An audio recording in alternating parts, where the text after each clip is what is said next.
Muchas veces lo que las comunidades quieren salvaguardar no corresponde con lo que los estados quieren salvaguardar.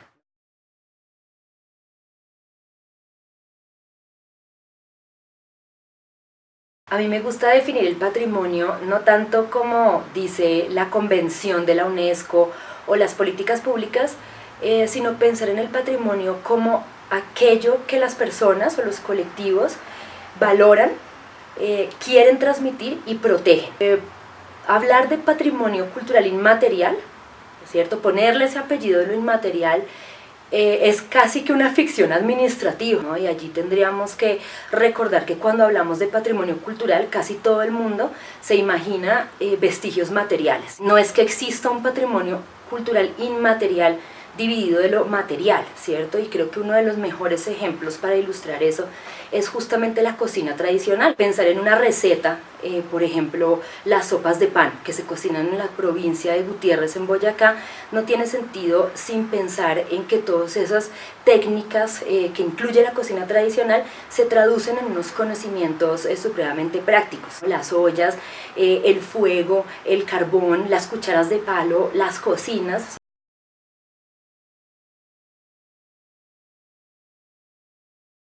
Acá en Colombia hay múltiples ejemplos de patrimonio cultural inmaterial, por ejemplo en el campo de lo festivo, ¿no? Tenemos los carnavales, las fiestas, las procesiones, en el campo de lo religioso, ¿no? Las Semanas Santas, en el campo también de la medicina tradicional, los saberes de la partería, las tradiciones musicales, por ejemplo el vallenato, también las técnicas artesanales en términos de cestería, de tejeduría, la gráfica popular urbana, por ejemplo, la letra o la gráfica de los picós, o en Cartagena de la champeta, o por ejemplo la gráfica que acompañaba las tabletas que indicaban las direcciones de los buses.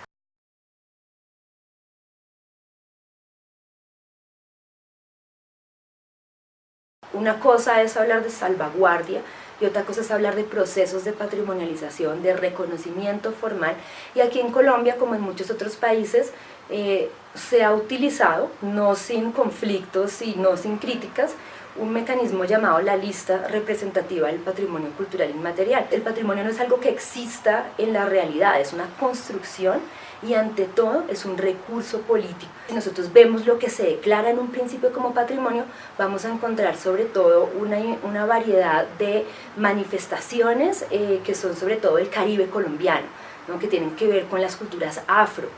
Por ejemplo, San Basilio de Palenque, el espacio cultural de San Basilio de Palenque fue una de las primeras declaratorias de Colombia, y eso también tenía que ver con el proyecto de nación que a principios de los años 2000, que en esa primera década del nuevo milenio, se estaba tratando de construir.